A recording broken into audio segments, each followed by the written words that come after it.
call this meeting to order. This is the regular meeting of the Northfield Public School Board. Today is Monday, June 8th, and the time is 7 p.m.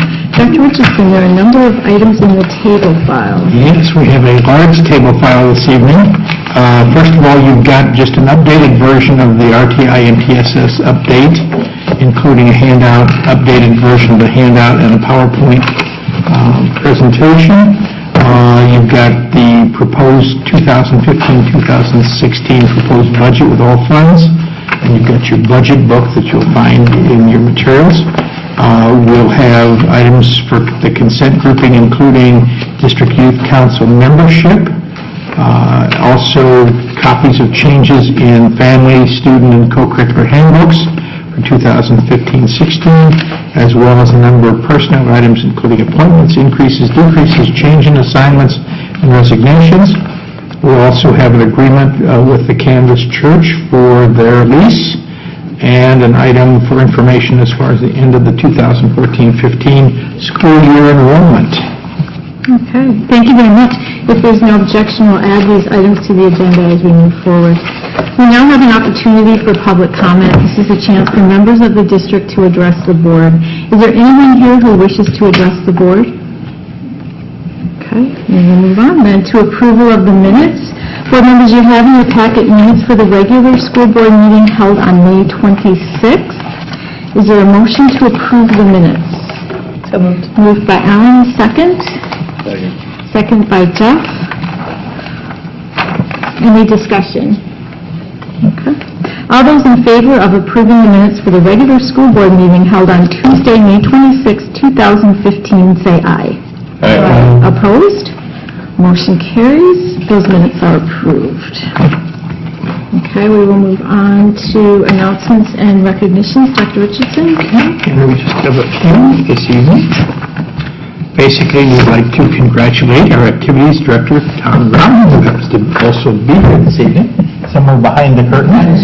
Behind the screen, has been elected as the Vice President of the Minnesota State High School League Board of Directors for next year, which means he will be in line to be Board President for the 2016-17 years. So, congratulations, Tom. Thank you. Also, I'd like to congratulate the Sibley Special Education Department. They were awarded a $1,000 grant from Wings. The grant funds will be used to purchase books for a level library, which the three special education programs, the resource room, the neurobiological, and low incidence room, will share. These books will be sent home with students nightly to ensure that all of our students have access to appropriately leveled reading materials at home for independent reading or parent read aloud. We also would like to thank the Northfield Fine Arts Booster Club for its financial support of the 5th Annual Latino and Friends Playfest. The students and the ELL teacher, Jennifer Lompard, are deeply appreciative of the funding, which helps to make this class a success. I had also received information from the Northfield United Way.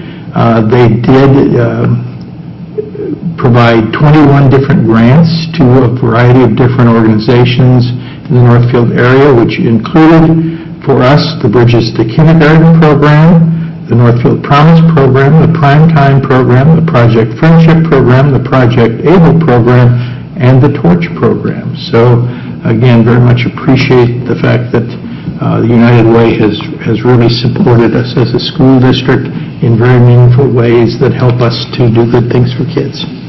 And I believe that's all the announcements I have this evening. Okay, thank you. Is there anything anyone would like to add? No? Okay. We'll move on to items for discussion and or reports. First we have Tom Geltman, Activities Director here, with a presentation, Why We Play training video. I'm so excited to be here. Thank you for having us on the agenda. We're moving some of these people so they can see this video as well. Some of them may have seen this because it was at the Marina Gold Athletic reception earlier in May, so we showed it there, and we get to show it here, and we're excited about that.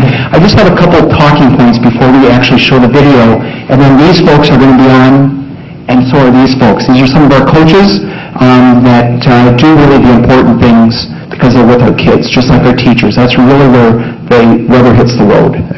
There's nothing more important than what these people do and what our teachers do. With that, just some talking points. First of all, a goal. A goal in our program is to certainly win games. It's to win championships. It's to get to a state baseball tournament. Of course it is. But you know what? That's not our purpose. Our purpose is not about winning a whole bunch of games and getting to, championships. It's really about human development. It's developing students and their skills that will help them be successful in life. That's why we play. That's why we do what we do, is because we're trying to develop the leaders of tomorrow. People that will be in seats that you're sitting in and that will help their community. That's important to us. By doing this, it takes intention and focus, just like we're going to see in this video. It takes clear expectations, and it takes support for coaches, and that's what we do. We don't get to determine who participates in our program, but we're going to try to help the students be better athletes, and through that, they'll be more successful and successful citizen in life. So with that, let's watch the video. There is a significant Northfield connection that you're going to see in this video.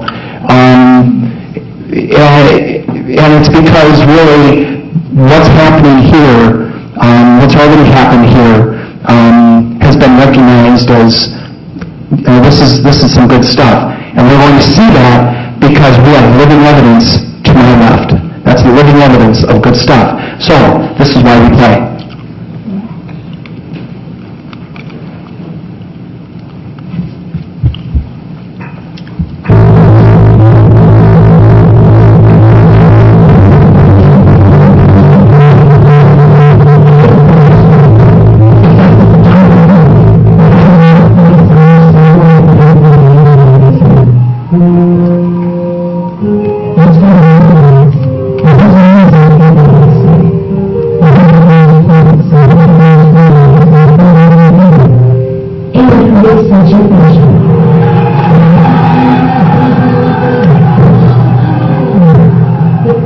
Why we do it.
education.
Of the school,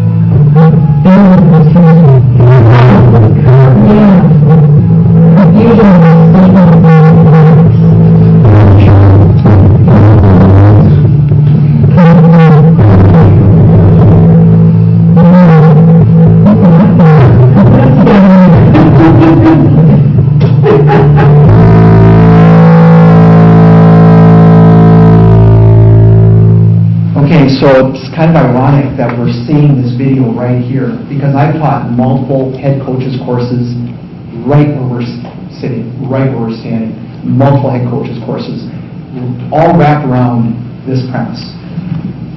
In this room right here were the kids, Troy Coors, and then in his classroom doing that thing, right here. So it's just ironic that we get to see this piece here as well. Here's what's going to happen next. I'm going to say my coaching and leadership purpose statement, then we're going to have the important people back here introduce themselves. They're going to say what they coach, and probably some of them maybe want to say what they teach as well. There's not a big difference in my mind between coaching and teaching. Then they're going to say their purpose statement. And then the closers are going to be the people over there. They're going to close it up because they develop a leadership purpose statement as well. So they're going to close this up, and then we'll take any kind of questions that you may have. My purpose statement is I coach and lead to help others succeed, not only in interscholastic activities, but more importantly, in life. All right, who's up? Go ahead. You can do all three if you want. I'm Melissa Bernhardt, and I am one of the gymnastics coaches. My purpose statement is to use the medium of athletics as a way of encouraging passion, perseverance, and excellence in life that will translate into positive contributions to one's family, community, and world.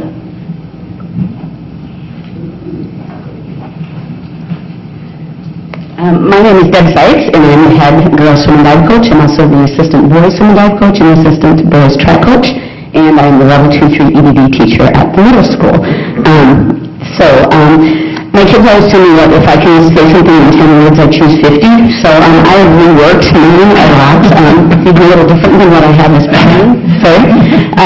I coach to help kids become responsible and respectful adults who strive for excellence and balance in all aspects of their lives, and who recognize that enjoying the journey is as important as reaching the destination.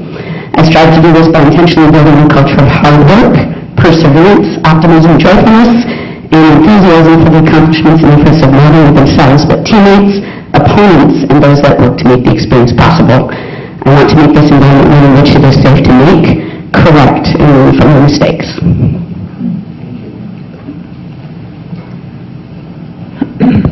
My name is Brent Bjornberg. I'm the head girls hockey coach and an assistant boys soccer coach. I coach in order to create a culture of encouragement which allows players to maximize their potential as athletes, students, and people of a larger community, so that each individual is empowered to be a positive leader who inspires others to do the same on and off the playing field. Yeah. Why don't you all of you come on over at the same time, and you can grab it. Remember, name, grade, what you play, and then your leadership statement. Hi, my name is Melissa Thornton. I'm going to be a junior in high school, and I run cross country and track. I play to build lasting relationships, to have fun, and to be a positive role model to the younger athletes on my team.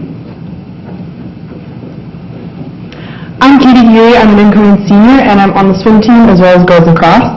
And I play to create positive relationships and make others feel like they matter, as well as to encourage everyone to be their best. Hi, I'm Emma Kilrow. I'm going to be a senior, and I play soccer. And I play to inspire dedication and good sportsmanship within my teammates in order to create a fun and family-like team. Hi, I'm Kate Arneson, and I just graduated, but I played tennis, basketball, and softball. I play and lead to inspire others to embrace responsibility and to be driven toward excellence in all that they are passionate about.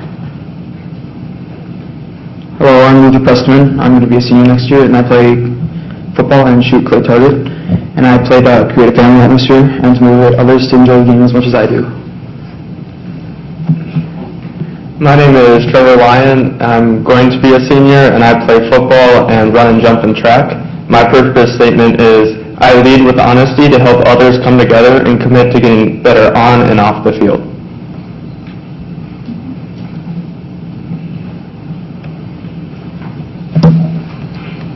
What we've done this year, at the end of each season, I get to speak with my head coaches at the very least. We have a good sit-down meeting.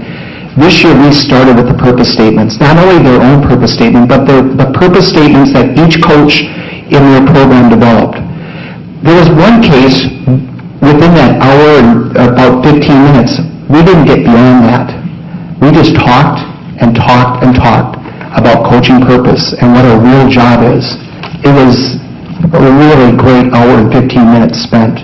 So that's what we're doing, and I'm really proud of these kids, not only these, but we have so many great kids, as we know.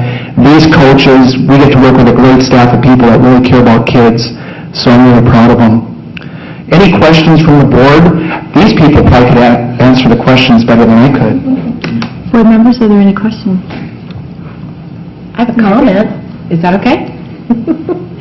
Throughout the years of being a parent of high school athletes, one thing I'm very impressed with not just the students but the activities department is that you not only coach the kids, you coach the parents and reinforce among the parents a atmosphere of sportsmanship and being a good fan at these. And I see it present when we're out at games, that the Northfield parents know what their role is, and their role is to support and not tear down. And I really am impressed that Northfield High School Activities Department does that. Other questions or comments? Jeff? Any question or comment? Thanks for doing a good job. Congratulations on your new position, and thank you for all you guys showing up. I think it's fantastic to start with a leadership and purpose statement. I mean, I don't even remember doing that as a college or high school football player, but I just think if we start out, with a principle and a promise to each other as team members, we can work together and create that harmony. It's like, team is like music, and when we work together, you create that harmony. So I just applaud you for taking the initiative to have a leadership and purpose statement.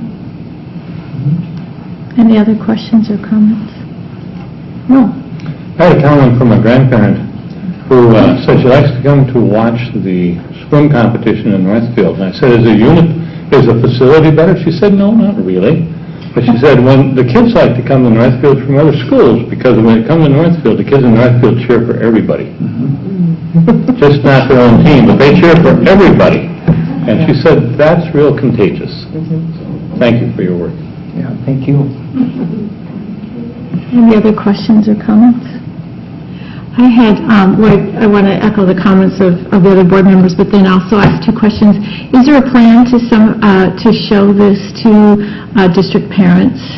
And then is there plans for the Minnesota State High School League to use this video in other ways? Yeah. So I've been on the steering committee and the education committee from the very beginning of time, since we started that with the high school league, and I've been fortunate to do that. We're working now to get school districts in alignment with what we believe is important, and the coaches now work on purpose statements. Here, at least, because we have some structure in place with Rally and Life of an Athlete, we're able to, get our kids this information and do it really, really quite well. Obviously, the next big step is youth sport associations and how to go about really getting it there. At our very own youth sport collaborative back in February, I was able to do a very short presentation about why we play, and there were a lot of youth sport association presidents or treasurers or board members in attendance. So we're able to start getting that out here. So yes, there are plans of getting that to that piece, because really, here's what it looks like.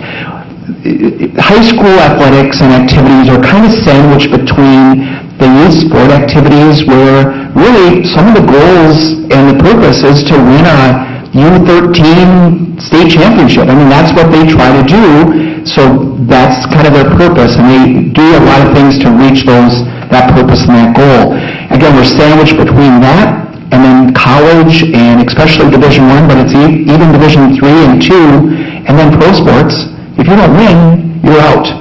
So we're in between that, and we're really trying to do what we can to help all people understand that really our purpose is about human development. It's about getting these kids to really become leaders, good community members.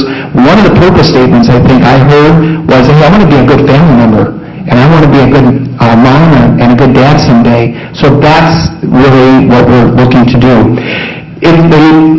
It's tricky, get there, but we're working on that, and that is a major step, especially youth sport associations, and not just here, but across Minnesota.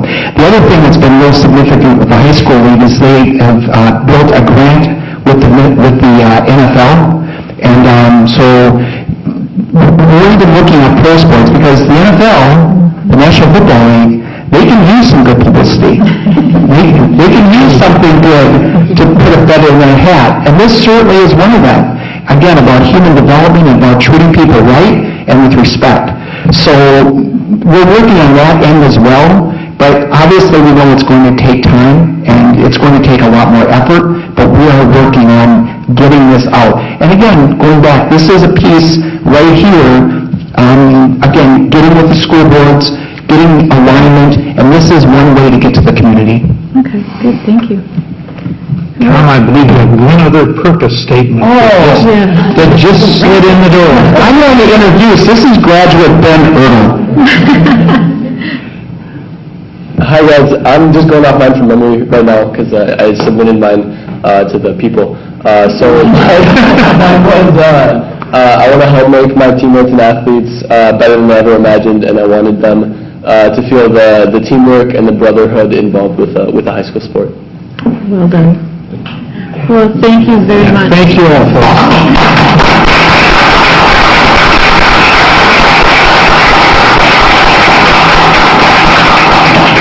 And the good news is you get to leave and enjoy this wonderful evening, and we get to stay. So thank you so much. Okay. Thank you, athletes and coaches. Who knows how the women's soccer team is doing? And I'm right when that game started. Okay, we will move on to, we welcome Joe Jorgensen, who's our work-based learning coordinator at Northfield High School and also chair of the Rice County Community Transition Interagency Committee, and Joe is here to present on that. Thank you. Well, good evening, and thank you for allowing me to take a few minutes just to share some of the things we've been up to over the last school year. I'm handing out one of our current brochures. We've been working on that this year, trying to get it updated and looking nice and all of that. For those who may not know, CTIC stands for the Community Transition Interagency Committee. This is something that came out of state legislation about 25 years ago. It was an effort from the state to get schools more directly involved in that transition from school to life outside of school for individuals with disabilities. So for the past 3 years, I've had the opportunity to be a part of the Rice County CTIC. Our group is made up of people representing agencies such as the Northfield and Faribault school districts, the STEP program down in Faribault, both of the state academies, Rice County Social Services, the Voc Rehab Services, Workforce Development, Epic Enterprise, Cannon River Enterprises, and KCQ. In addition to those organizations, we've also had a few parents, students, and other community members who have been participating pretty actively this year as well. As you can see on the front of the brochure, we have a mission statement, and that mission is just to help transitional age young people with disabilities to develop lifelong self-advocacy and life skills for reaching their future success within the community setting. So tonight, I just wanted to kind of give you an overview of what it is that we've been working on for the past 9 or 10 months. Our primary goal for the year was to just increase the visibility of the committee, because I'm sure like many of you thought, CTIC, what is that? So we thought it was probably in our best interest to raise the visibility of our organization and the resources that we had available.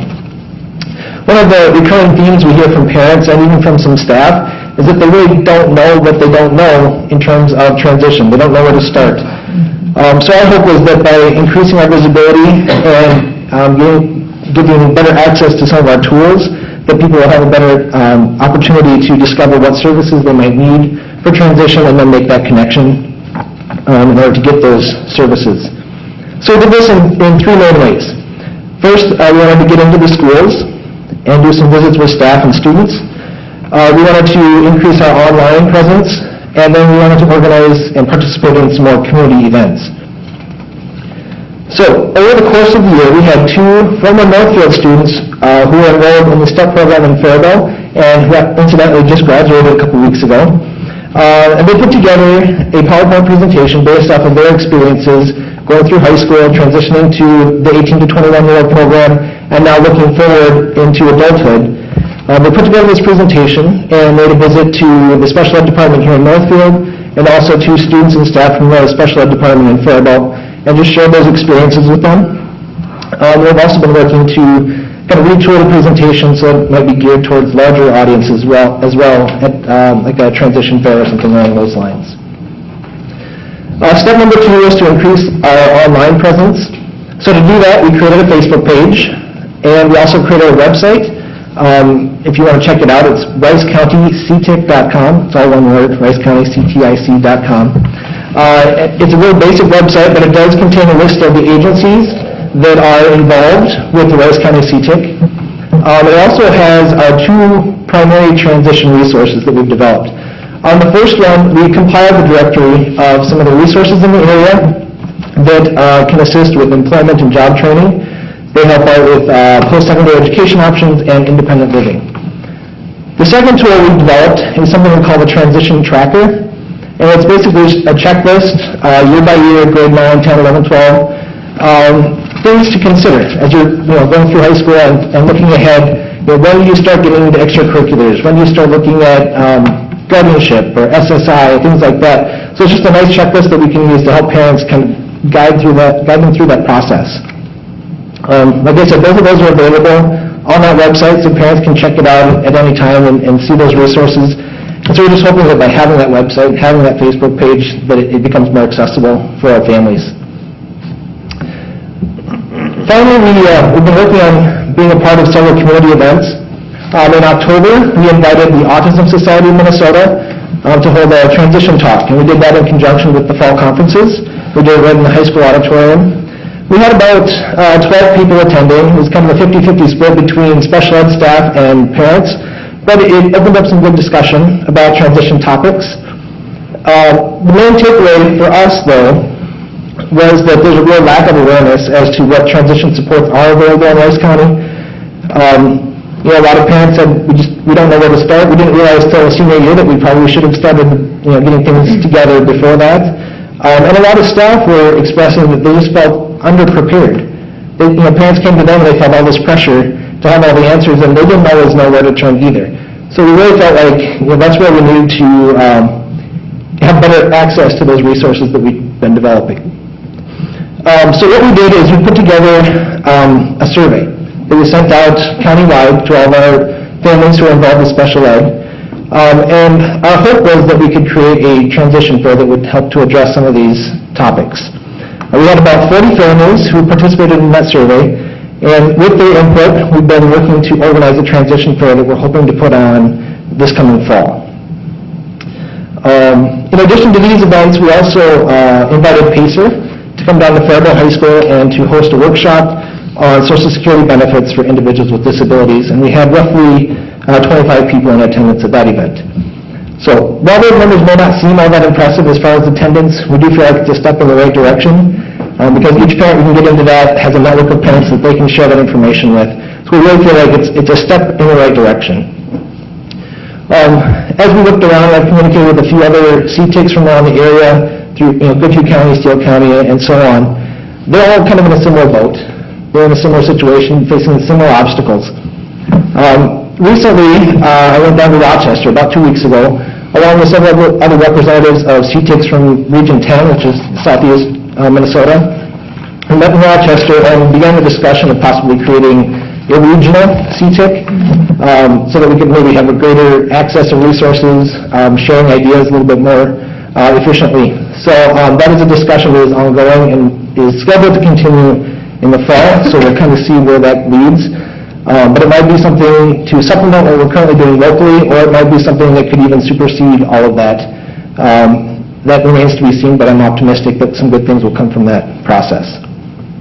So overall, I feel like the Rice County CTIC has accomplished quite a bit this year. We've been pretty busy, and we have a lot of positive momentum going into the coming year.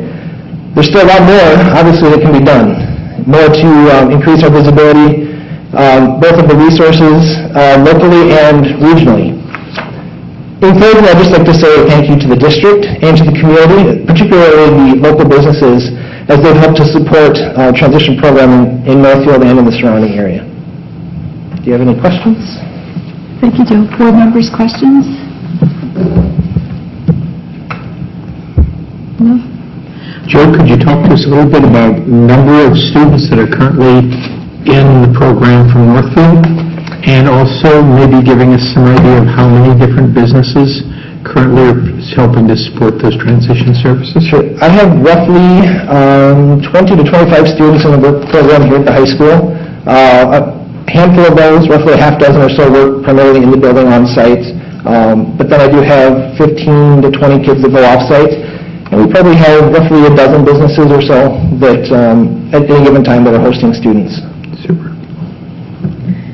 Ellen?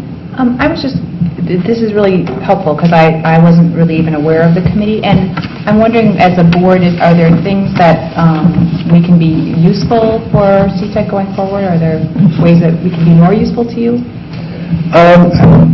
It's tough to say because at this point, I'm still fairly new to this whole process, and many of us on the committee are still figuring out exactly where we're going, which is where I think this regional CTEC will come in handy in giving us some direction as to what kinds of things we should be trying to do.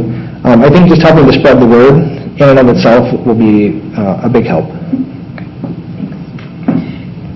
I just wanted to comment. My brother-in-law, actually 42, and he has Down syndrome, and he graduated from Northfield High School in 1994. And you really, I saw firsthand, it's such a scary and uncertain time for parents because they've seen their kiddos in our district, and it's their whole life. Their teachers, the people that are with them is their whole life, and all of a sudden their life is changing. And they don't have the opportunities like we see all the other kids go off to college. Okay, what do they do? And many can transition into some sort of Dakota County Technical School to learn a trade or something, but many don't have that, and it's extremely scary time for parents. I think this is absolutely an incredibly valuable service that we're offering our parents and giving them the option, giving them the education because they don't know where to go.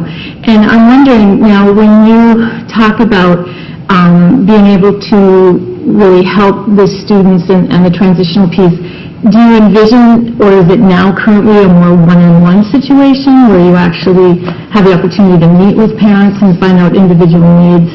And obviously the skill level and the, abilities of that particular student and finding where their niche might be within, all the opportunities available. As it is right now, we're more of a resource to the resources. If that makes sense. We're kind of a bridge to helping those families connect. Okay. We don't really have the manpower to get connected with kids on an individual level as a committee. And of course, as a work-based learning coordinator and teacher, then I have the opportunity to help make those connections a little bit more one-to-one. But as a committee, it's a little bit tougher. So then sure, and that totally makes sense, and I think it's extremely valuable that you're on this committee as well because you do have that, you have that access directly to our students. So then those parents obviously get that help through those individual services that you're able to connect. Yeah, and we try to get the word out to the other special ed teachers, case managers, so that they have those tools to pass on to their students. Because there are students that don't come through my program and still need some of those transition supports. So it's trying to encourage all of our colleagues to use the resources that we have available as well. Mm-hmm. Thank you very much. Okay. If there's any other questions board members have? Thank you, Joe. Thank you. Okay, the next we will move on to our professional learning communities presentation. Judy Vidito is here, and Tanya Will, and Hope Langston, and Diane Torbenson, and Mary Grace Hampton. And I was here to introduce Chuck, our RTI team, and Becky Gainey is also part of our team, and we're led by Mary Grace. So today kind of marks we've had a successful school year, and we are here to kind of give you a little bit of review of what we've done with our PLC work, particularly the joint PLCs, so where we were in 2013-14, and then where we were this year, and then looking ahead to what's coming up. So we'll start with we need the movie trailer that will be coming up. All right. The movie trailer reviews the work that was done in joint PLCs during the 13-14 school year.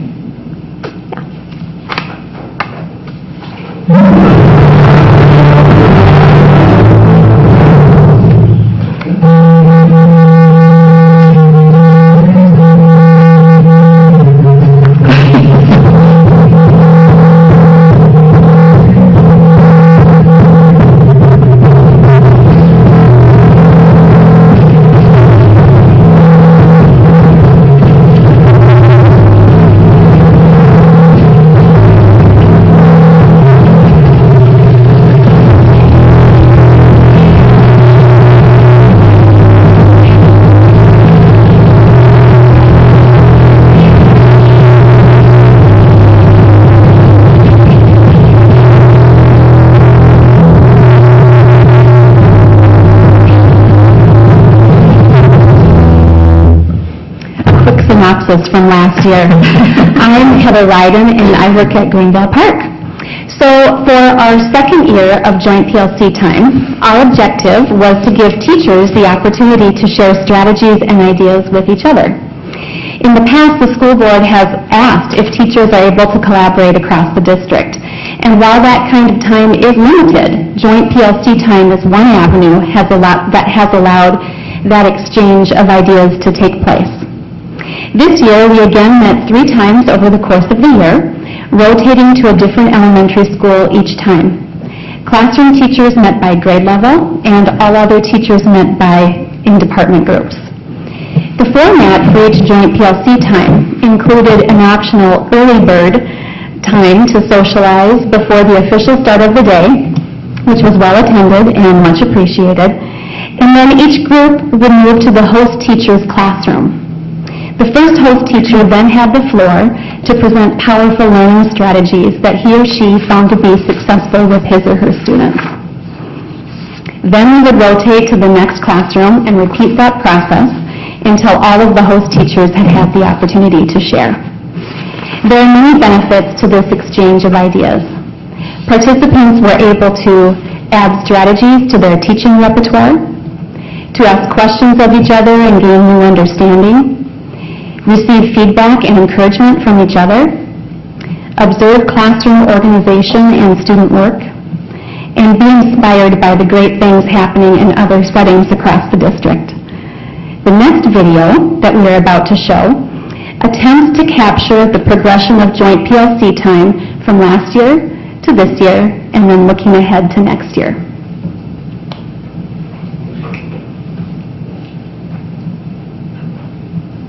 Hit play? Yeah.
had to get the little, The commercial. yeah, the stamp in there at the end. And I did bring Nicole's book with tonight, too, so you can actually see it. And why are we doing common formative assessments? Because we hope to have a positive impact on student learning. When we look at common formative assessments, we're looking to discover the students who have already learned the content and would like some enrichment, and discover those students who need time for more practice, and to discover the students who need more instruction on content that they're learning.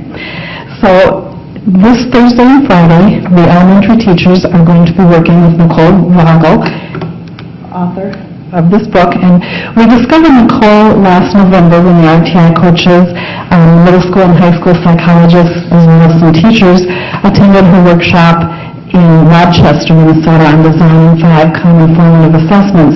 And we all looked at each other and went, yeah, this is the next step that we need to do for our PLCs.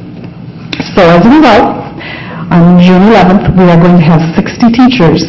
I think I put in the board minutes that there were 53. We've had 7 more sign up since then. So we will have 60 elementary classroom teachers attend. And on Thursday, Nicole will be there all day, taking us all through the process. And Friday will be work time to put these practices into work for next year. And then the last thing we'll do Friday afternoon, beginning at 1:15, is have a sharing time to share the work that has been done over the past 2 days.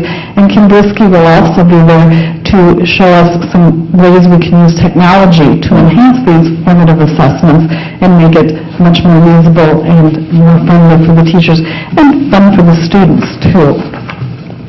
An article sent out by Dr. Herman last week talked about how to integrate technology and content, and it talked about Sunday, Monday, and our process here is actually reflecting exactly what was in that article. So thank you, Dr. Herman, talking about how we need to give teachers the big picture of things they can do someday and how they can continue to enhance and improve their teaching strategies, as well as giving them something they can do on Monday. So it's the Sunday, Monday process. On the secondary level, the teachers at the middle school and high school will receive a day of training from Nicole on Tuesday, September 1st. And this enables Nicole to adjust her content to better fit the teachers of the older students. And so all teachers in our district will have this common formative assessment by the time school starts. And again, they will have that, what can we do? Well, and actually it's not Monday. Our first day of school will be Tuesday, the day after Labor Day, but it's the same concept. And then to continue with the joint PLC thought, at the main meeting of the District Curriculum and Staff Development Committee, as we were discussing professional learning for the coming school year, the middle school and high school teachers asked the elementary teachers about the joint PLCs. And from their positive response, the middle school and high school teachers said, why don't we do something like that? So next year, the middle school and high school will also meet 3 times during the year on the same days that the elementaries do, just for ease of scheduling. The difference is that those teachers are going to share with each other at their building level. And they put together a tentative schedule. At the first joint PLC, they will share their SMART goals, and we'll do that in the beginning of the year. In the middle of the year, they're planning to do a data report school-wide, and then at the end of the year, they'll share their evidence of practice reports with the entire building. So, thank you for your time. That's our report on joint PLC, and any of us would be happy to stand for questions at this time. Board members, questions? Ellen? So I'm really excited to hear about the joint PLCs. I just think that it's been, every year we see this, the sort of program behind the PLCs getting stronger and stronger, and that seemed like the next logical step. And it was nice to see those quotes too, because then you get that teacher voice. I'm curious about like sort of the bridging, like you talked about the middle school doing it together and the high school doing it together. Is there any idea of like the 5th, 6th, or the 8th, 9th sort of PLCs, of thinking about the bridging between buildings that way? We haven't gotten that far, but stay tuned for next year. We might figure something out. And that's actually kind of an evolving process. Board members? Rob? Earlier this year, I got an email from a teacher who was at a school that was not Greenville Park, who said that she went to joint PLC at Greenville Park and saw that the class sizes were smaller and said, why can't we have smaller class sizes at my school? And so there was a sense that there was a little bit of a negative byproduct of this thing, that there was sort of envy between the schools over class sizes or something. And I'm wondering if there's discussion of the different challenges faced by the different schools, and because that seemed like an unfortunate thing if there was like misunderstanding of the situations in different schools. Certainly, and that wasn't the focus of our joint PLC this year. The focus was to share some best practices and ideas, and I would guess that's just a byproduct that happened. Those of you that facilitated grade level PLCs. Well, I don't. You need to come up. Diane? You always have I'm Diane Torbenson, I'm one of the Greenville RTI coach. It's so funny because what they bring out is what they wish they had, although you realize we all have strengths and weaknesses, and you also saw in the quote something about, I love the unique, how each school is so unique or different, and we all have our strong points, and right now some of Greenville's class sizes are small, some of them are very large, and Sibley has the opposite, but we have different struggles and different celebrations in all different spots. So really, I think they bring out I want that, but they forget what else we have. So I see both sides. Thanks for bringing up that question, though. Board members, are there other questions or comments? No. Well, thank you. It's always, we love having all of you guys here because you guys are all rock stars, and it's no surprise that you took it leaps and bounds ahead of where it was last year, and you have great vision for continuing going forward, so we appreciate all your work. Thank you. Thank you.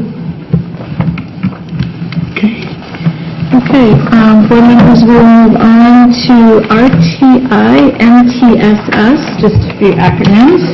And then a reminder that in your table file there was an updated handout as well as a PowerPoint. Dr. Richardson is here to present that. Alrighty. Well, what I'm going to do is really kind of go directly from the last presentation right into the next piece, because when we really look at where we're headed right now with multi-tiered systems of support, if you remember, we began talking about RTI, response to intervention, and we said we need to start slowly, we need to think about what works best. We felt that the elementary was more ready to begin that process than the secondary was, that secondary really needed some additional training and some time to percolate. But we are now at the point where RTI and PBIS are prepared to move forward as the multi-tier system of support as we look forward to 2015-16 and 2016-17. And we've talked over the course of the last several years. Initially, we put FTE staffing into the elementary, and we said initially we've got to really drive this process by making sure that we get the response to intervention off the ground, and that we found how invaluable our coaches were to really making that happen. We also ended up with some really positive pieces that were kind of serendipitous, like the fact that we ended up with one of the RTI coaches also becoming the DAC, which had some great options and opportunities for us. So let's take just a look at kind of where we've been and a little bit about the history, and then let's talk about where we're going as we go forward. So again, our mission statement. Mission is to deliver educational excellence that empowers all learners to participate in our dynamic world. We always come back to that. That's a core focus of us as a school district in terms of what we're trying to do. When we look at the vision going forward, basically through the implementation of this multi-tier systems of support throughout the district, we give all students the opportunity to have the support they need to be successful and to meet or exceed grade level expectations. So again, we've started with the elementary and really worked to help support that process. We've trained the secondary to get them prepared to move, and now we're ready to move forward with the process. But we also had to deal with some financial issues as we go forward, because we've not been able to find a money tree that will grow well in Minnesota. The weather's too harsh, evidently. All right, so let's take a look at some of the goals that we have in terms of MTSS. First of all, it's to keep students in core classes as much as possible for instruction of grade level standards. And again, if you think about when we first started with RTI, we talked about the idea of Tier 1, which was the core curriculum, and thinking about the fact that most of the time we wanted our kids involved in terms of core curriculum activities, but that we knew that there were times when we needed to move outside that core to Tier 2 and Tier 3 interventions, because those were the things that were going to support some of the students. We also know that as a goal, we want to support students who are not meeting or exceeding grade level expectations through flex time, which has been a really positive process that has really been incorporated in all three of our elementary buildings to offer the opportunities for students to come together who are of similar abilities, and again to modify the class sizes to really meet the needs of kids. So when kids are in flex group, the class sizes are not all the same. Sometimes some of the classes are bigger, some of the classes are smaller, depending on what kids need. We also work with push-in models, where we are bringing people into the classroom to help support, and we're also doing co-teaching whenever we can. We're also looking at having at least 80% of our students reach grade level academic and behavioral standards through core instruction alone. And that's really, when you think about the RTI pyramid, you're really thinking about the fact that you really hope that at least 80% of the kids do not need other programming outside of what's happening in the core with their common assessments and their common instructional activities to really get at what they need. We also want to see a goal where we have 95% of our 9 through 12 students passing all of their classes, and we're almost there. And again, using the academy and using other kinds of strategies, we've really been able to think about how we focus to make that go. Also, we want to use appropriate data. And I don't know, have you guys counted how many times I've used the word data in the last 11 years? It's a lot. We use appropriate data and problem-solving approaches to make informed decisions when students need additional support to meet and maintain standards. And again, the whole focus of what we do with our district assessment coordinator and with the work that she does with the RTI coaches and with the other staff, really focus on how do you use that data effectively to think about what do kids need, and really get a measure that's not, in my gut I feel we're doing okay, but I can really see it from demonstration in terms of performance. And I know when we have kids that are struggling, and when we know we have kids struggling, it's not just, well, something's wrong, we don't know what to do, but it's that we have a way to focus in on, here are the kinds of skills that that student needs, or that group of students needs to be able to be successful. And finally, we want to ensure that students have access to high-quality academic and behavioral interventions. And again, the behavioral piece is a little bit newer part of this. Initially, when we started, we were focused almost exclusively on academic interventions, thinking about what do we need to do for students who are struggling in either mathematics or in reading. But what we also know as we begin to move in this process, we know that we have students that the behaviors are getting in the way of learning. And it isn't that they don't have the skills to learn academically, but because of the kinds of behaviors that are occurring, it really is making it almost impossible for them to be able to be successful. And it makes it oftentimes impossible for their classmates to be successful. Finally, to ensure that students have access and choice and support on the other end of the spectrum for accelerated advanced academic classes as well as fine arts and sports and co-curricular activities, because it's more than just the academic program. To be a well-rounded student, you need the opportunities to have acceleration, you need to have the opportunities to be involved and enjoy the fine arts, to enjoy sports, to enjoy other kinds of co-curricular activities, and we want to make sure all those pieces are there. So let's look at a history. We don't have to go back that far. Back to 2011-12. At that time, we had 3.0 literacy coaches. We had one in each building. They were funded by the buildings. we had no intervention support whatsoever at the secondary. At the elementary and secondary level, we had 3.30 FTE school psychologists, and they were funded totally through district special education funding. And we had elementary and secondary school social workers that were also district special ed funded, which meant they really could not support students who had needs that were not identified as special education students. Fast forward to 2012-13 and 13-14, which was when we began to implement the process of RTI and PBIS. At that time, we made the bold move of coming to you and saying we need to expand the amount of coaching support that we provide. So we knew we had literacy coaches already in the buildings, but we actually looked at saying, let's rethink what those people do in terms of their job, and let's double up on the amount. So now we're at 6 RTI coaches, 3 of them building funded, 3 of them district funded. Still, we did not have intervention support at the secondary, other than we had identified their need to get additional training, and we were able to get them hooked up with PBIS so that both the high school and the middle school could get training in terms of thinking about behaviors and behavioral intervention to help support kids.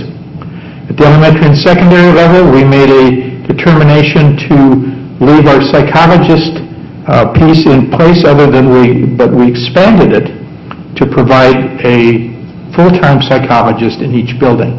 Again, with the focus being not only to support the special education needs, but also because federal and state law allows psychologists to help support the data gathering process and the process before a student becomes identified as special education. So we could use the psychologist to help support that.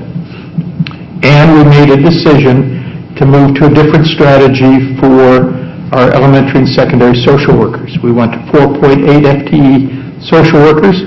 We funded them half by district special ed funding and half by district general ed funding by board action. So what that meant is that when we had kids in need and needed support of a social worker, they didn't have to be special education students for us to support them. We could support kids in need, whoever they were, whenever they needed support. Big change. Then we look at last year. Last year, we made a decision because of, at that time, Roger Jenny's retirement, that we needed to think about who would be the most appropriate person to take on the DAC role. Unfortunately, Hope Langston was in our midst as an RTI coach, and so we determined that we would move into a situation where we would retain our 3 coaches that were building funded. We'd go down to 2.6 RTI coaches that were district funded. The other half of Hope's position then would be funded through the district assessment coordinator's role. The secondary level, then we began to put staffing toward the secondary. And again, we did that in a very introductory way because we were feeling our way along in terms of looking at what really made the most sense in terms of getting that done. So we started out with the idea of having MTS coaches at both the middle school and high school, and they were both district and contingency funded. So we used some of our contingency funds from the district, some district funding, and we used that to basically support some initial coaching pieces so that we had staff at both the middle school and the high school that were beginning to prepare us for the focus at the secondary level, not only to provide PBIS support in terms of positive behavior, but also to think about academics, because as they had become more tuned in with the process, they saw that not only did they need to deal with behavioral issues, but they had significant academic issues that they needed to deal with for interventions at the secondary. They also determined at the secondary that they would be looking at 0.60 FTE of reading and math intervention, building funded, with an additional 0.60 FTE reading and math intervention that was district and contingency funded. So 1.20 FTE that again helped the middle school and high school to begin the process of thinking about how do we begin to intervene with students. And they were doing that through thinking about possibly, looking at multiple pieces, At the middle school, more focus in terms of saying, how do we support students in classes, potentially by maybe splitting up and having more than the regular number of sections of middle school math and reading, English programming, and at the same time at the secondary, thinking about the possibilities of push-in. So how do you bring a second teacher into the classroom to help support program, especially in English classes, in science classes, in math classes, where having a second teacher to help support the needs of kids who are really struggling, they could begin to do that process. And again, as you notice, every time we deal with the secondary, it's a nice, even things that divide by 2. Because the reality is at the secondary level, everything is in the 2/10 mode, because that's a class all year. So when they look at 1.2, that gives them the ability to get into things 6 different periods a day. Also, we again continued with elementary and secondary psychologists at 5.0, elementary and secondary social workers at 4.0 with the split. So what are we looking at as we move forward? Because again, we said we would come back to you at the end of this year and say, how are we going to make this thing work? Because again, the reality is we have a limited amount of funding available. And so as we were trying to think through that process, we became aware of the availability of programming called ADSIS. And Mary, have you got the initials for me on that? No. Alternative delivery, specialized instructional supports. Say that 3 times. ADSIS. So ADSIS basically is funding that comes from the state. As I understand it, it really is tied to the part of federal special ed funding that says that there can be funding that supports students before they go into being identified as a special education student, and especially with the idea of, are we doing the right kinds of interventions before kids are evaluated and identified for special ed, so that if it's possible, we can avoid having them go into special ed long term. We also looked at the idea of saying that beyond this funding, which we are looking at receiving sometime this summer, of 2.75 FTE, that we'd also look at a 0.95 FTE of contingency. And the concept with the contingency is, if you remember, when we first implemented the 3.0 contingency, we basically said one of the key reasons that we were at 3.0 is because we were dealing with the transition of our compañeros program. And remember, 5 or 6 years ago when we began that process, it depended on the building and the year and the grade level whether you had 1 section of compañeros or 2 sections of compañeros. And so we made a conscious decision basically 6 years ago to move to the concept of 1 section of compañeros at each grade level in each building. And we would systematically make those class sizes bigger so that we wouldn't end up with the issues that we had before, where we had class sizes that of the non-compañeros or the contemporary program being higher while the compañeros was smaller. So we're at the point now where we have finished that integration. We now have a single section in each grade level in the buildings. As we start next fall, we'll have 1 section of compañeros in grades 1 through 5 in each building. So we felt that we could reach in and grab approximately 1.0 FTE from the contingency along with the 2.75 from ADSIS in order to implement the program and to give us the additional FTE we needed, so that we weren't looking at spending additional FTE, but we were repurposing FTE to make it work. So what does that look like right now? For 2015-16, it means that we have 3.0 MTSS coaches that will continue to be building funded. We will have 1.50 MTSS coaches that will be district funded, so a half an FTE per building at the elementary on top of the 1.0 of coaching staff.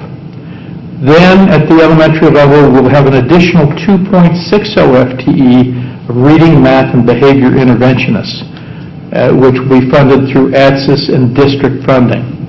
And again, that has to be split in terms of a portion of it coming from the district and a portion of it coming from ADSIS.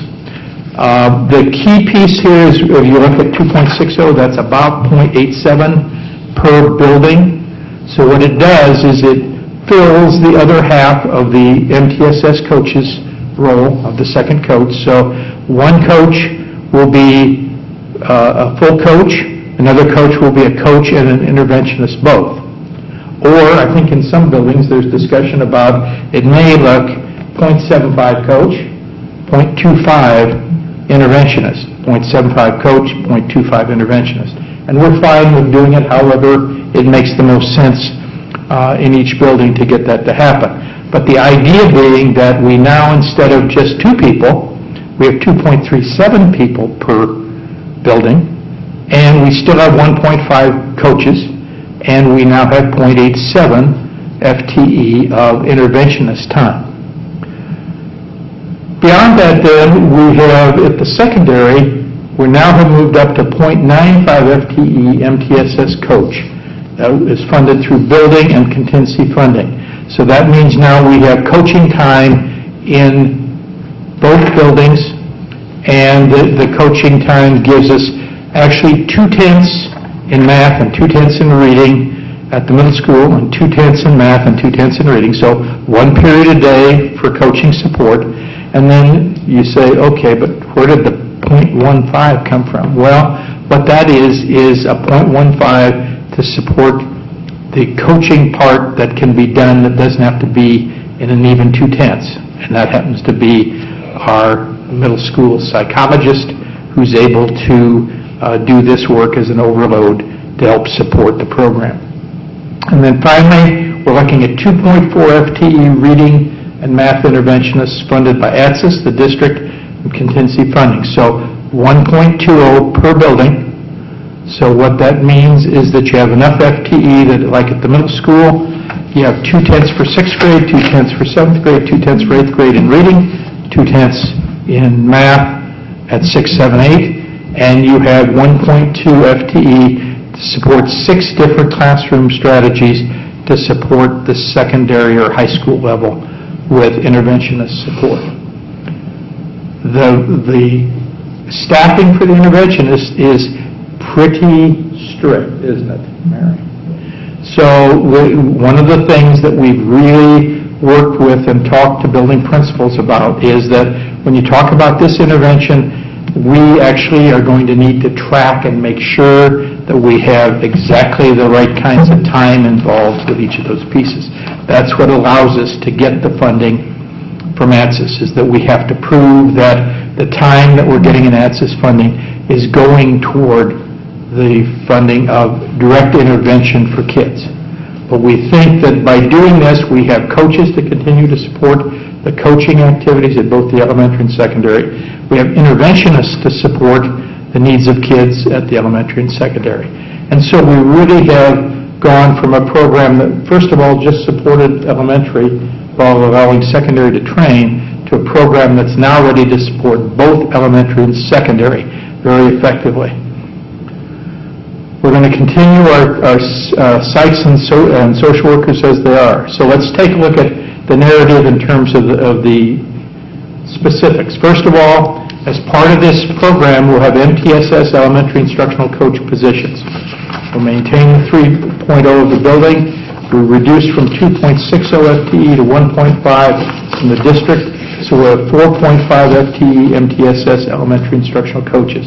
Their focus is on supporting core reading and math skills across the curriculum and leading the support and intervention process.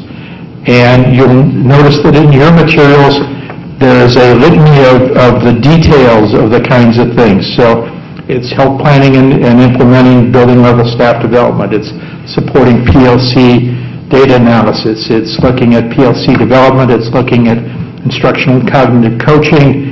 It's looking at supporting joint PLC efforts that you heard about today, and looking at coordination of building assessment. It's also about leading and supporting the intervention process, Again, assisting PLCs in implementing problem-solving, recruiting and training, fulfilling responsibilities of the internal coach that we need to continue to do because we've been supported with AmeriCorps, and that's been a very effective ally in terms of our work. It's the time involved to do fidelity checks on Tier 1 activities.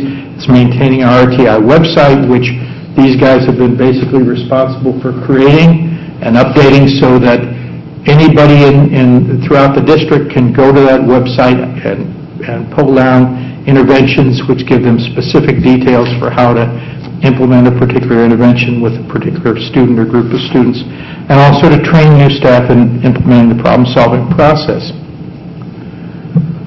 We also then will be looking at MTSS secondary instructional coaches, again, moving from 0 FTE to 0.60 FTE building, maintaining no funding from the district on this, and decreasing from 0.6 to 0.35 FTE contingency, but overall bringing us up to 0.95 FTE. And again, at the secondary level, those folks are about supporting core reading and math skills, very similar to what you heard for the elementary, planning and implementing curriculum, supporting PLC data analysis, continued PLC development, instructional and cognitive coaching, and also leading and supporting the intervention process. So they're assisting PLCs in implementing problem-solving process. They're training and modeling for volunteers and staff interventionists. They're conducting fidelity checks. They're maintaining RTI websites for their teachers and maintaining training new staff. Then we look at the other part of this process, which is the elementary and secondary interventionist positions. And those are funded through ATSIS, district funds, and contingency funds. So we've gone from no FTE in terms of interventionists to 2.75 FTE, from 1.20 to 1.65 FTE for the district, and from 0 FTE to 0.60 FTE contingency for a total of 5 FTE. And the important thing here is that for this to work, for us to get funding from the state, we have to do a 55-45 local match. So 55% of the money comes from the state, that's 2.75 FTE, and 45% or 2.25 FTE comes from our local district.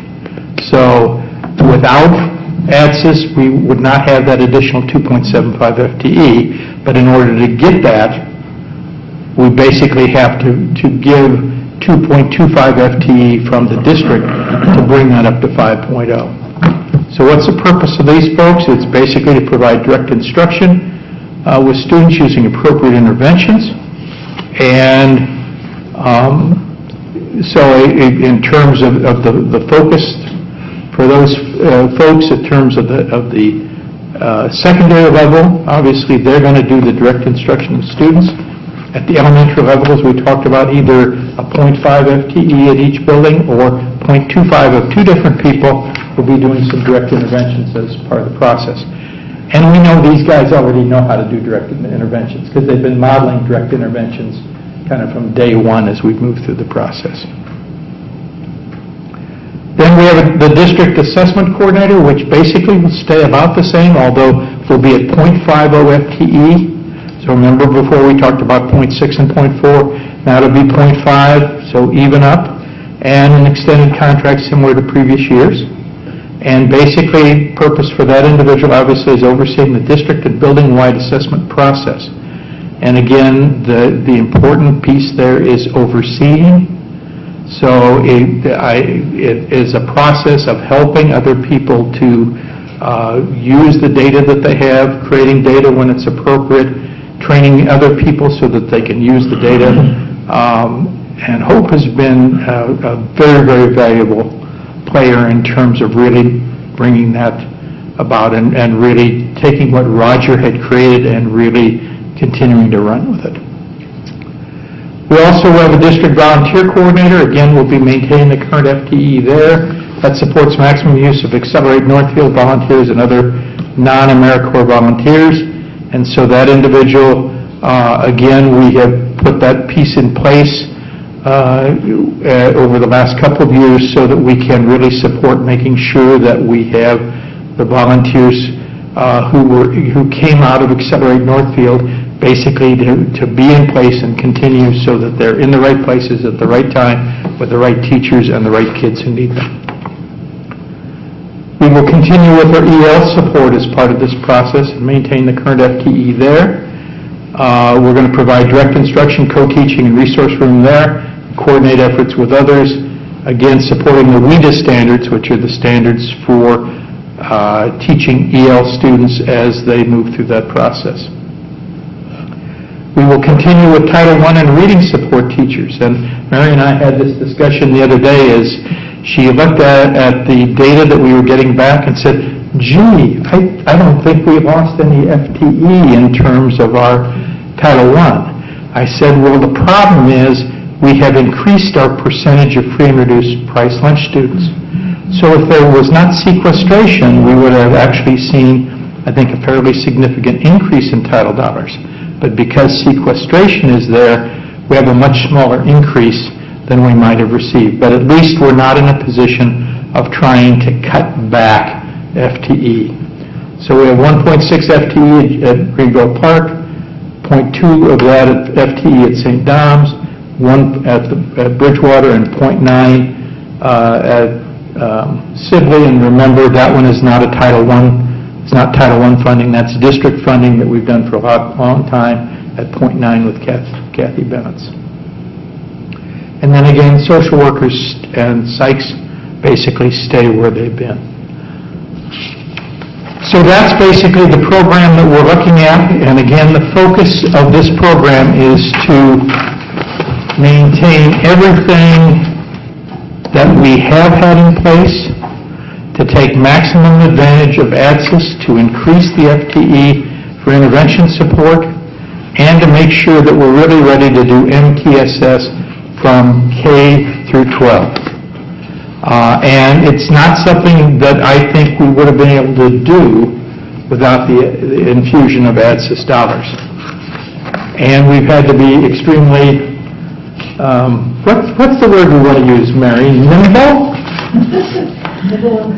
Nimble and cautious, and very creative in terms of thinking about how do we put all the pieces together, because we needed to make sure we had the FTE we needed for each building, and also provided the programming support that we needed. The great thing is that with this, with the 2.75 additional FTE, that we've been able to basically maintain and actually have a slightly larger FTE at the elementary level at 2.37, and we've been able to significantly increase what we have at the secondary level with somewhere between 1.6 and 1.75 FTE to provide programming at the secondary level. So we think we've been able to address the pieces to make this go.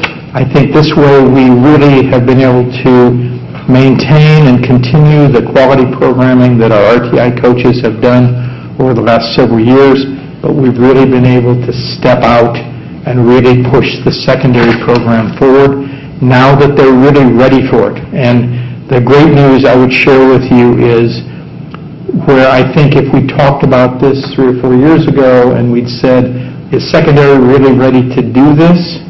The answer probably would have been no. They just really weren't. They needed the training time. They needed some percolation time to think about how to do it.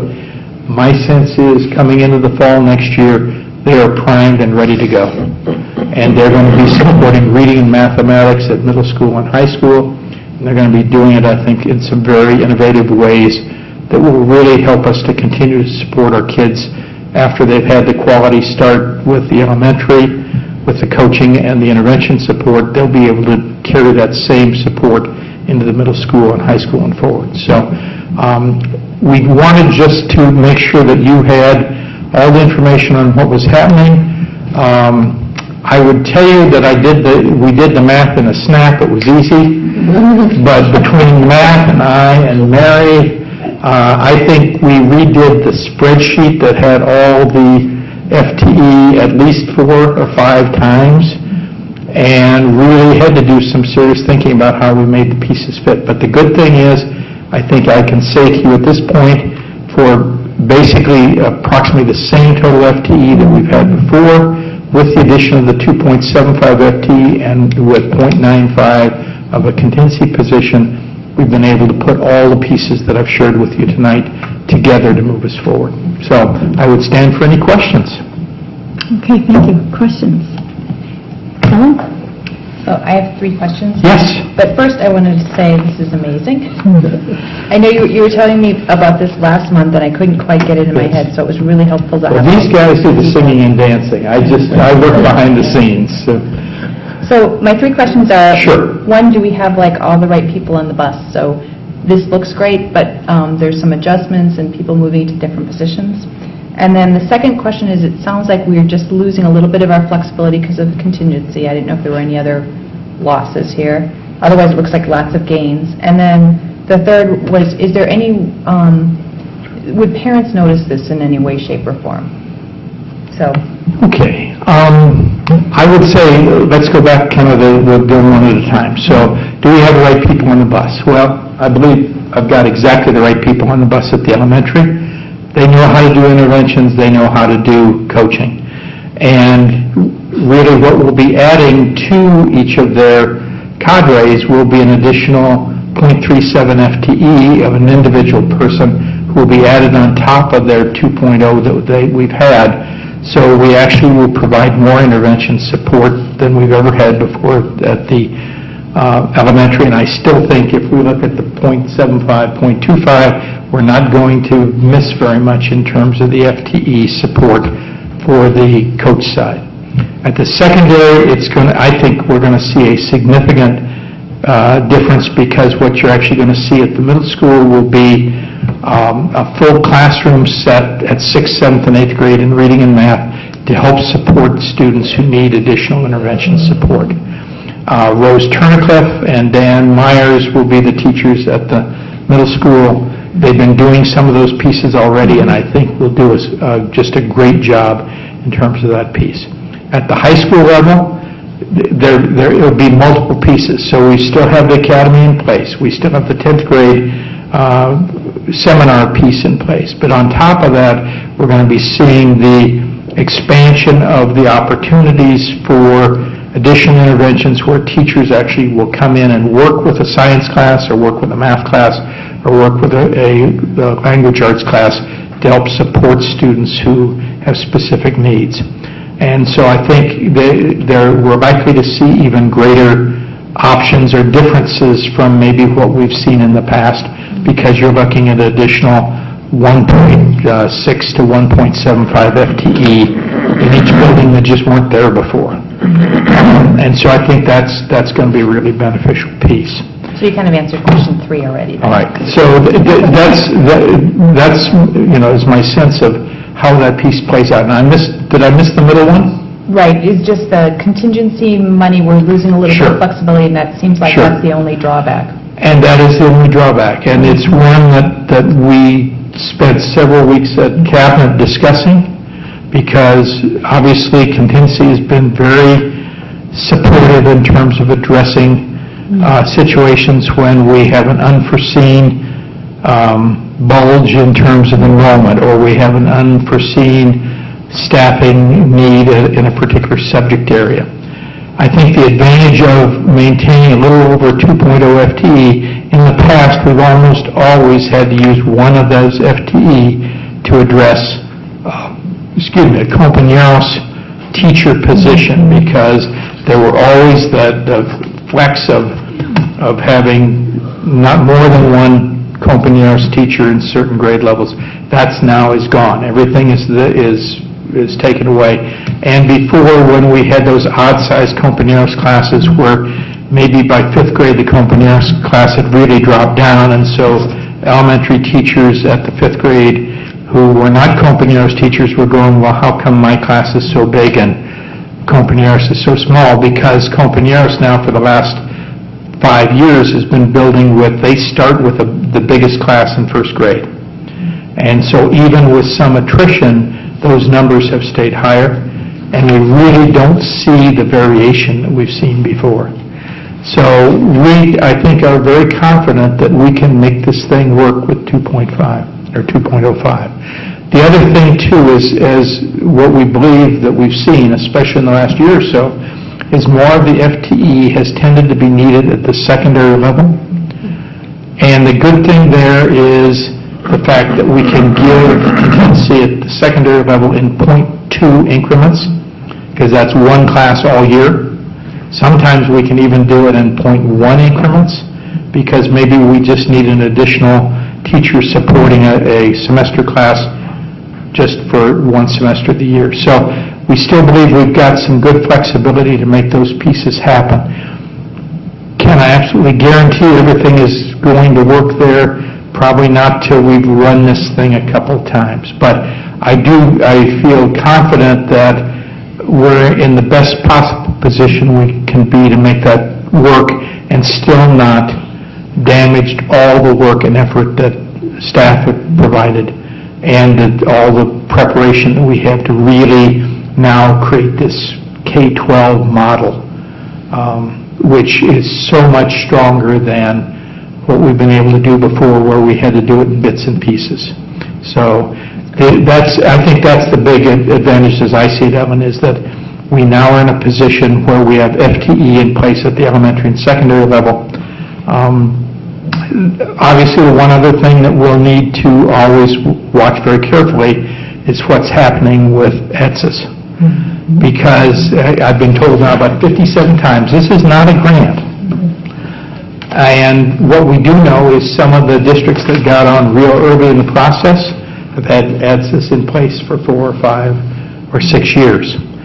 So it's really the issue of if you follow all the rules and you do all the things that you're supposed to do, that money seems to be available from the state every year to make this happen. 2 other things have happened as part of the process. ATSIS has basically reduced the amount that any one district can receive, because I think originally it was $900,000. It's been pushed down to $500,000 as a max. And they also redid the ratio. So before it was 60-40, and actually when we began working with this process back in the winter, we thought we were going to get 60% paid for by the state and 40% locally. In the middle of the process, they said, no, that's not what we want to do. We want 55-45. So we've actually done rework of the process in order to get that ready to go. And so we think we're positioned in a place that we should have some ongoing funding to support it. I think that was the 50-cent answer to the 25-cent question. Great questions, Ellen. Other questions board members have? Yes. I'm just wondering about, with the interventionist positions, the behavior is part of the elementary and it's not part of the secondary. Is that something that will be added later, or? Well, there really still is behavior intervention support that's occurring, which the coaches actually will be working more with that, because at the secondary level, they're really going to be supporting the entire staff in terms of thinking about intervention strategies.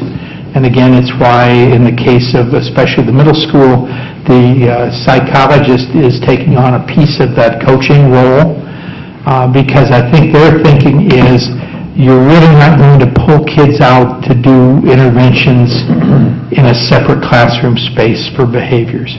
You're really going to be working with staff in terms of teaching staff how to intervene with students in the classroom and in their regular activities, because if we end up with a pull-out program for behavior, we've now isolated kids who really need to figure out how to behave in the classroom with their peers.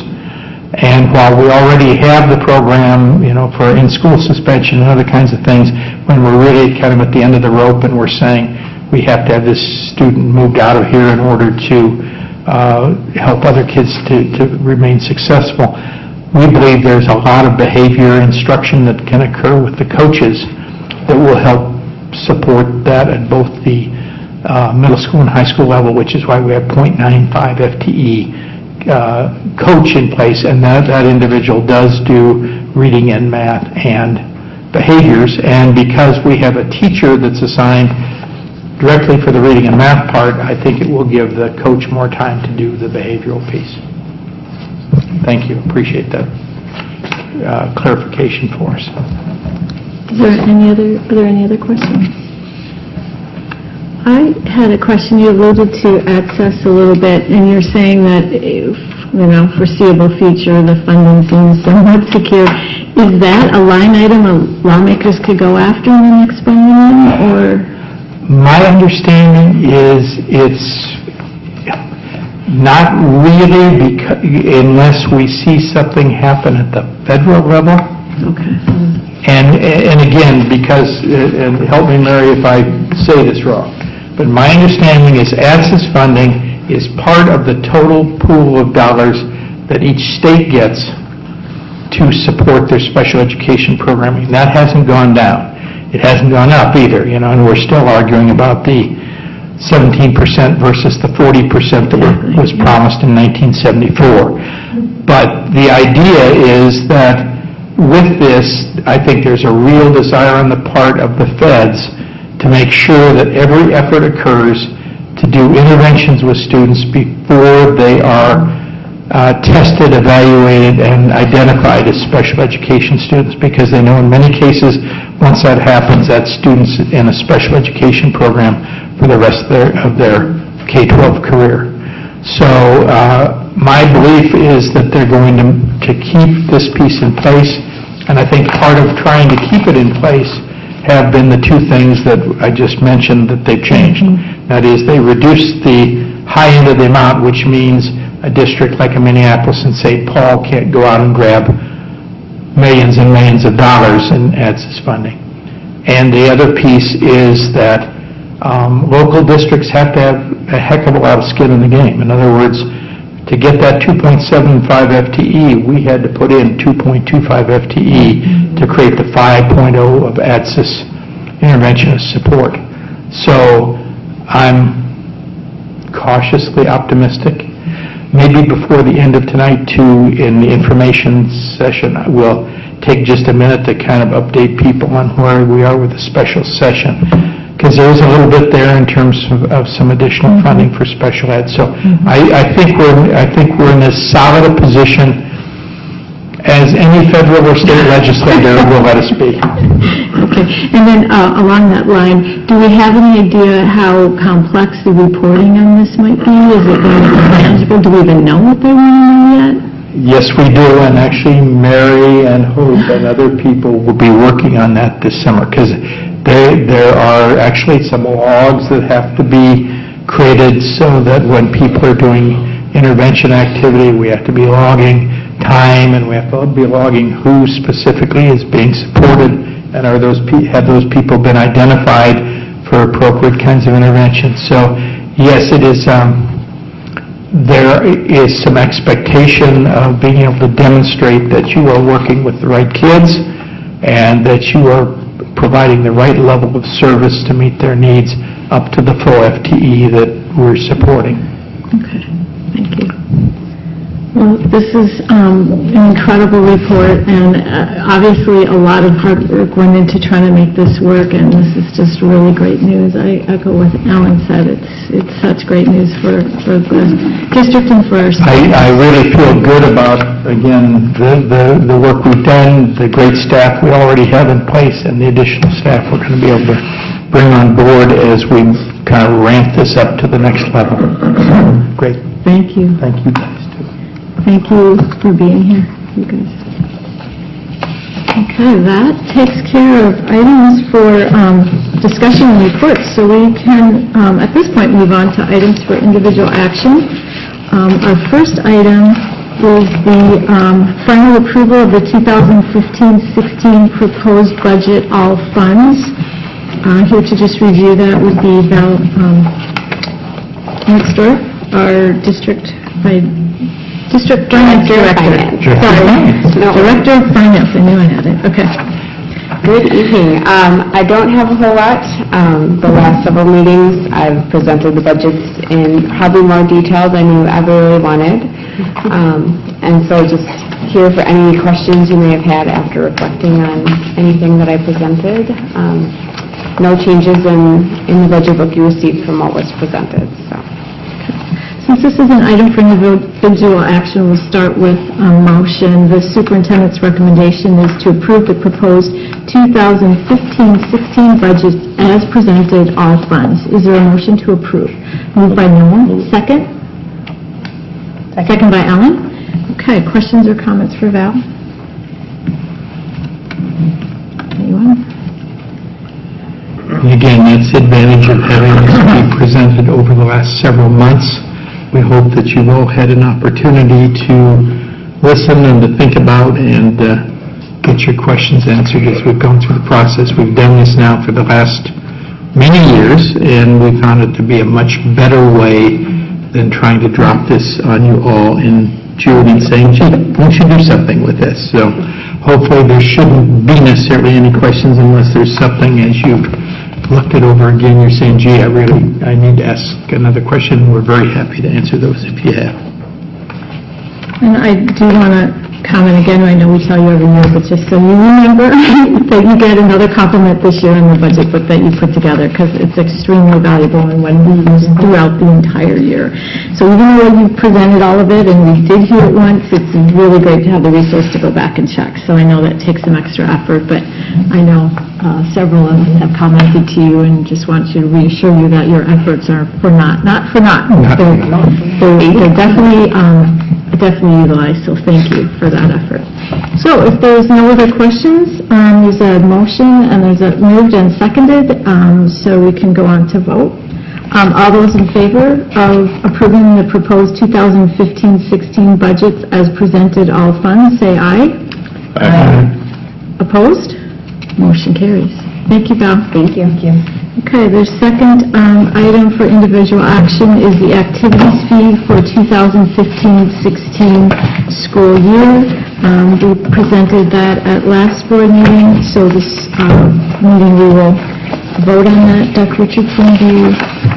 Again, basically, we've used Clifton and Larson Allen for several years. I've been very satisfied with it. This is the, item 2, the activity fee for 2015. I got ahead of myself. I was trying to think, can we be out of here by 9:30? It's still okay, all right.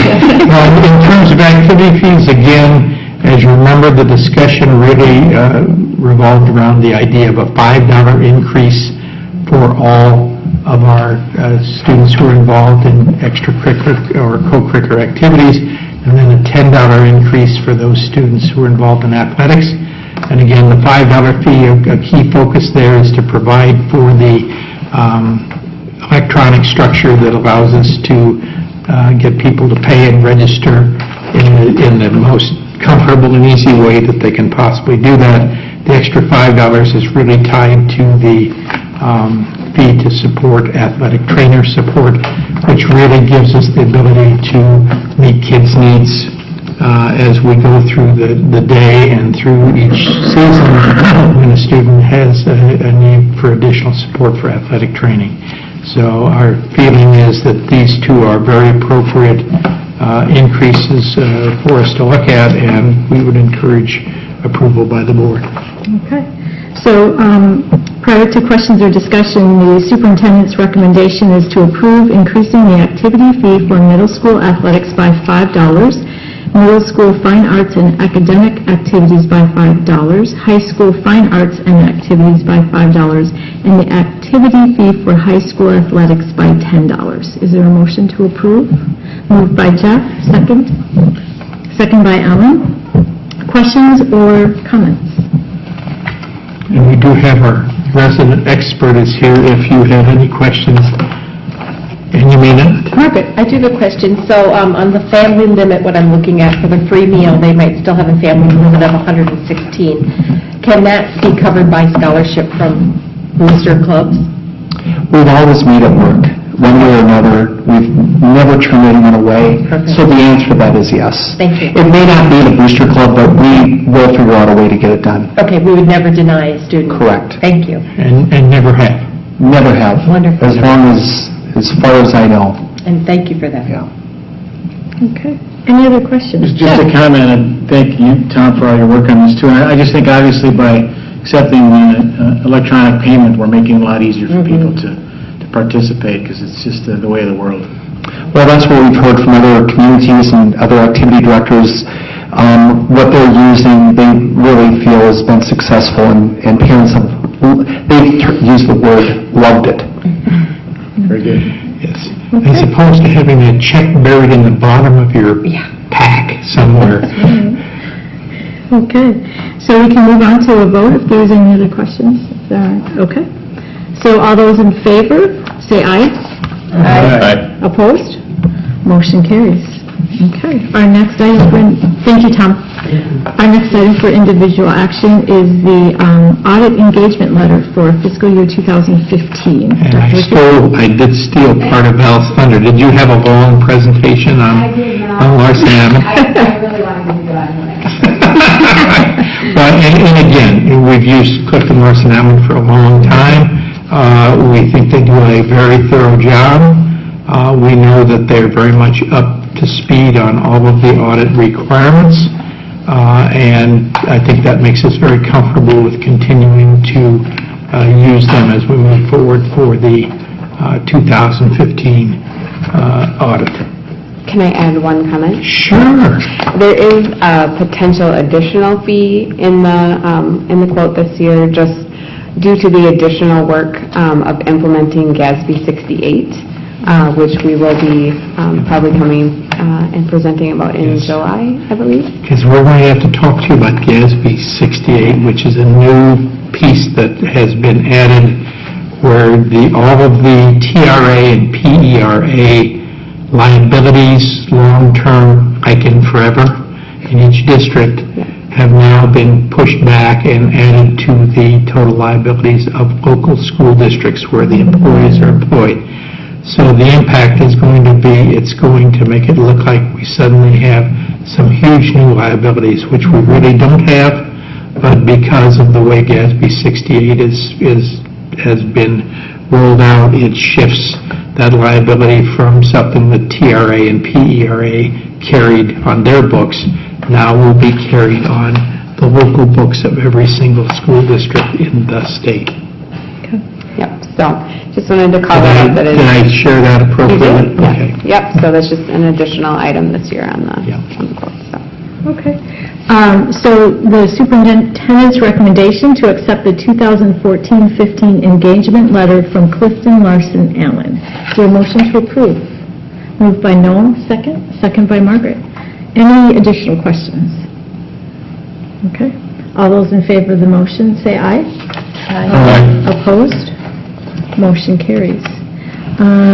Fourth item for individual action is School Board Policy 427, workload limits for certain special education teachers.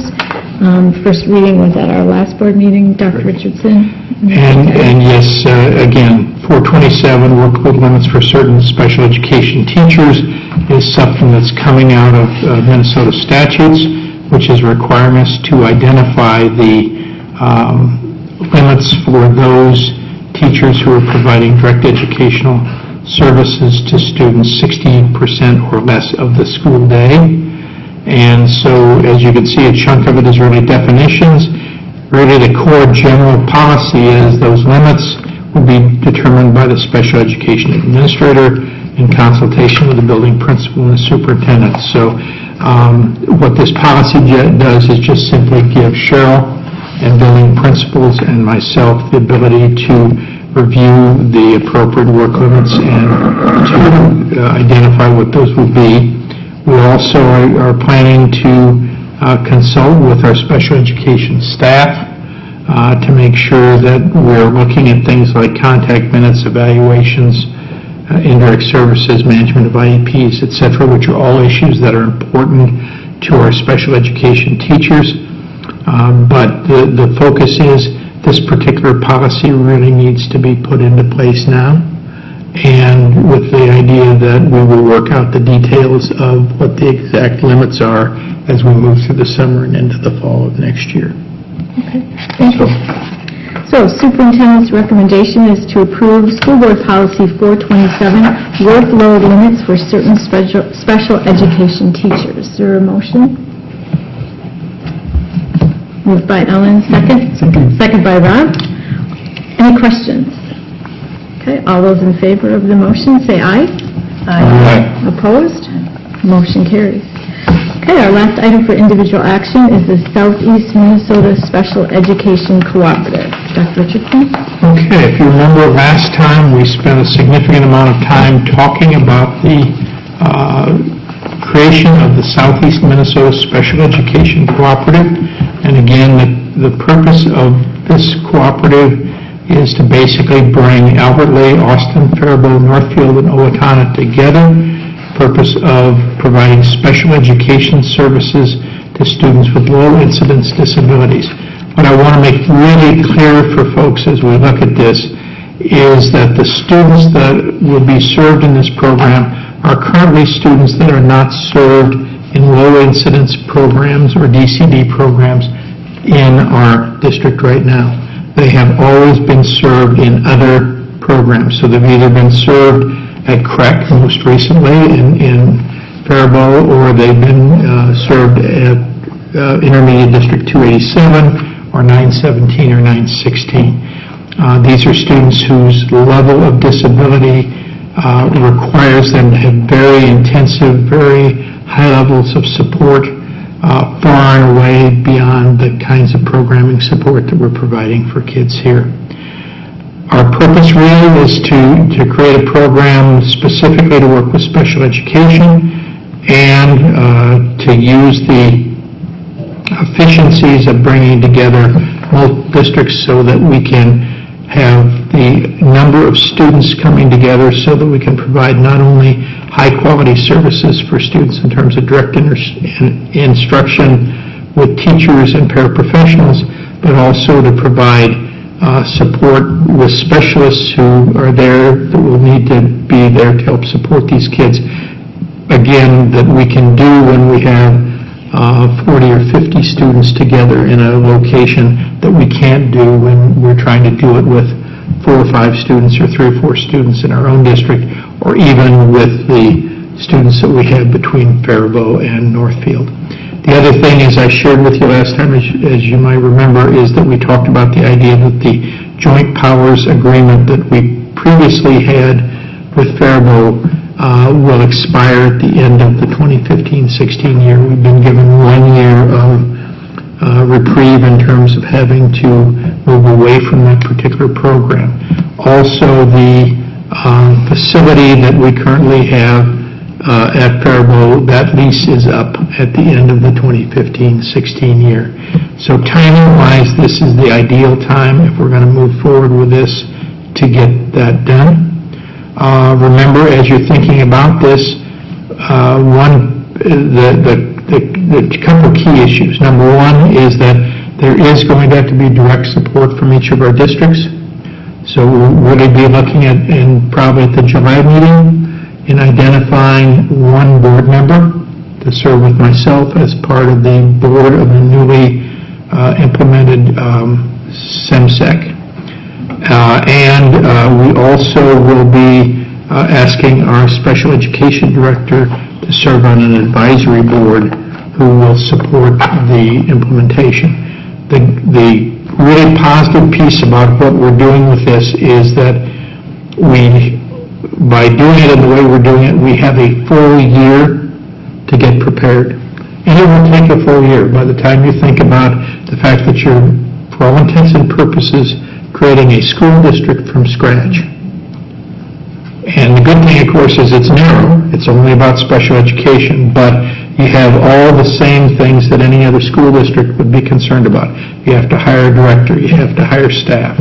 You have to look at what kind of employee agreements you're going to have. You're going to have to identify insurances. You're going to have to get a building leased, get it built out. And we know that that's going to take several months to get done. The other real advantage as we see this is that currently we use lease levy funding to fund our portion of the building lease in Faribault.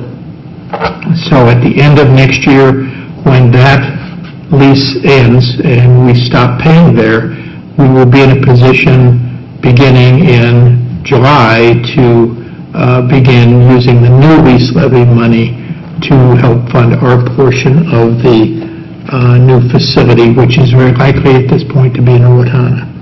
And by doing that, we will not see any, from what Val and I can see, really any significant change in the lease levy costs. So in terms of any tax, there won't really be any tax, property tax impact in terms of that change, because the amount of our lease spread over 5 different districts will be about the same as it was between us and Faribault for a much smaller facility. Again, the new facility is going to be about 42 to 46,000 square feet. So it will have multiple types of programs in it. It will have designed internally so it will really support the programming needs, so that we'll have large group spaces, but it also will have a number of individualized spaces for students to work in and for staff to work with them. So, and the building will be built out so that it will be like a school building in terms of basically having surfaces that are going to be resistant to any kind of damages. So I really believe that, again, with Gary Lewis's significant support as we went through this process, and with the work of the other 4 superintendents, myself, we put together, I think, a really good plan for taking this forward. And again, by having an entire year to get this up and running, we're going to be positioned really well to be able to get everything done and ready to go before the fall of 2016-17, which is when this program will be in place. Questions that you might have, because otherwise what the approval is really requires a resolution on the part of the board, which again requires a roll call vote, and by entering into this resolution, that will create the agreement on our part. We'll sign off on our part. Each of the other districts are going to be doing a similar signing over the course of the next several weeks.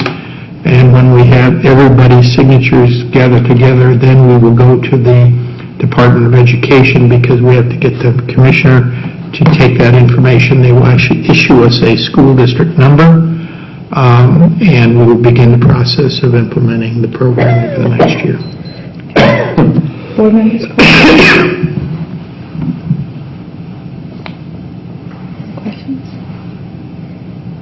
I think the level of detail that you provided really gives everyone a great comfort level in terms of how this will move forward. I mean, this is a big step. This is a really important... This is a huge step. Huge step for But the reality is we're probably one of the few districts in the state right now that aren't in a co-op already. So, it isn't like we're going to be doing something that nobody else around us is doing. But, again, we've been in a situation where we just have not really found all the right partners, and I think this is going to give us, with the fact that we've got 5 districts that are fairly similar in size, have a lot of other things in common, and are also all part of our same conference, we think we're going to be in a good position to move forward with this. I think we'll serve those students extremely well. Okay, so I am going to actually read the resolution, and then we will go to a roll call vote. We need a motion. We need a I'm motion sorry. second first. Before. Motion to, or do I read the resolution to? Yeah, I think she can read the resolution And then first, I then you would get a ask motion in a motion second, to approve. and then we'll do a roll call. So let me see what the resolution is. Okay, here we go. So, you That's have it pretty all on one good. page. That make it better? Thank you. Okay. Resolution entering into joint powers agreement. Whereas public school districts are required to make a full continuum of services available to students with disabilities, including students with low incidence disorders who require intensive special education and related services outside the traditional school setting. Whereas the district currently does not have an efficient way to serve its students with low incidence disorders who require intensive special education and related services outside the traditional school setting. Whereas the school board finds that the district can optimize its limited resources and increase its efficiencies by entering into a joint powers agreement with other school districts to cooperatively serve students with low incident disabilities. And whereas the school board has carefully reviewed the attached joint powers agreement which would create a special education cooperative for the purpose of serving students with low incidence disorders. Is there a motion to approve this resolution? Moved by Noel, second? Second. Second by Rob. Roll call vote.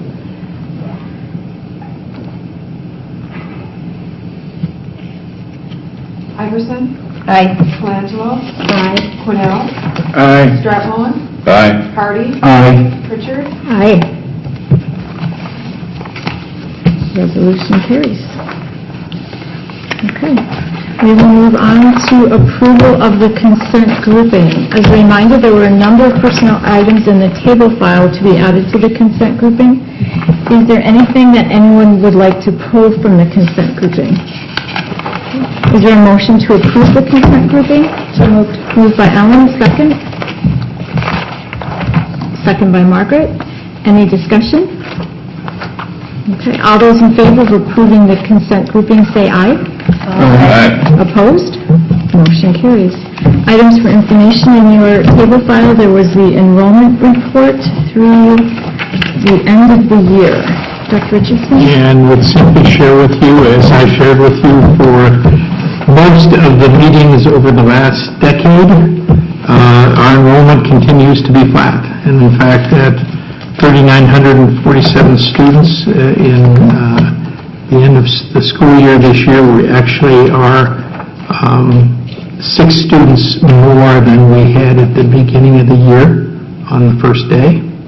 And so our numbers have stayed up, which I hope will translate into making sure that the funding levels that we have going forward for this year are going to be there. And given what I know are the projected numbers for next year in terms of student population, this is several more students than we have in the projections. So we're in very good shape so far, and again, as you'll notice, the FTE as far as numbers, again, we're able to have maintained, I think, a solid situation with no class sizes really beyond, I think, 29 is the largest elementary class size that we have at the elementary level. Again, our secondary numbers are somewhere in the neighborhood of 30 to 33. But we do have, a variety of numbers, and especially compañeros has an impact at the elementary level because we artificially keep that compañeros section larger. For example, if you look at Greenville Park, where you have Senora Baki, you'll notice that the other first grades are significantly smaller than her first grade compañeros. And again, the benefit of that is moving that forward to Danielle Amundsen in second grade and on. Those numbers have kept the other classes from becoming problematic as far as being too large. And I think it put us in a much better position to handle our reduced level of contingency going forward. Do we have any idea what the kindergarten class size might be for next year at this point? They're still coming in. Okay. We are seeing healthy sizes so far, but also I would say more balanced than we saw in the last couple years. But right now is when the elementary principals are really getting all the documentation for that. And we will another little push in August. Okay, good. Because normally we will have some kids that we'll see them on the first day of school. Oh, yeah, absolutely. That's just the way of the world. But again, our hope is to get as much of that enrollment information as possible as we move through the summer. But yeah, right now we're not seeing real dips in terms of numbers, so that's a good thing. All right, wonderful. Okay. Reminder of future meetings. We have a little bit of a break. Our next meeting now would be Monday, July 13th, followed by our first meeting in August, which would be Monday, August 10th. And then, Madam Chair, if I could take just a minute, okay, in terms of the items for information, I just wanted, because I just got this today, just to give you kind of an overview for the board of kind of where we see the special session coming out with the education bill. And we do believe as of Friday that they pretty much finalized the bill, so now they're just waiting at this point to come into session and to approve it. Although there are some issues in terms of other bills that they have not quite got ironed out yet. But I think the key piece, and I think a lot of credit goes to a number of people at this table who've made direct contacts with legislators and other folks. We're going to be looking at basically a 2% increase per year for both 2016 and 2017 fiscal years. If you remember, that's up from 1% per year, which was the initial proposal for both the governor and the Senate, and less than that for the House. We also saw the implementation of a piece that Schools for Equity in Education was very supportive of, and that was to increase the concept of alternative facilities levy for all of the 300-plus districts that previously didn't have that, and that will be implemented over a 3-year period beginning in fiscal year 2017. Will really give us the ability to help to address that piece. We also will see English language learner funding extended from 6 to 7 years, so that will be helpful for us as we're working with kids that are kind of still needing additional support. There will be some extended time increases for districts, which will be good, and there are increases in school readiness of about $30.75 million, and also in early learning scholarships, and they did not eliminate Pathway 2. So Pathway 2 is the funding that comes directly to schools to provide in scholarships. Pathway 1 is the scholarships that are given directly to parents to identify a learning place. There were some other pieces that obviously didn't go as far as we'd like them to. The most important one probably being the QComp funding, where we were really looking for funding for every district who wasn't involved in QComp. What they've determined to do is add a small amount basically to cover districts that they said are either currently waiting or in the queue. So that does not mean that there's funding available for any district that has not fully completed the process of looking at QComp. So we didn't see those dollars. In terms of policy, as you might expect, we now have the authority to start school before Labor Day.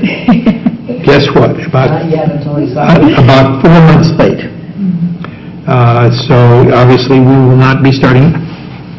Brittany will not be starting school before Labor Day, but we have school districts will have, once this is signed, the ability to start on September 1 for 1 year only. There's greater compensatory revenue, flexibility, I think some real positive steps in terms of teacher licensure to help support us in terms of bringing in teachers in high needs areas, especially from out of state. Some kind of mixed reviews in terms of the assessment processes, where they now move from 3 through 7 annual testing to 3 through 8 annual testing, now making ACT optional instead of required, and eliminating Plan, Explore, and Compass, all the tests that we really liked. And then adding a writing test when it becomes available. And also limiting the amount of total local assessments to 10 hours in grades 1 through 6 and 11 hours in grades 7 through 12.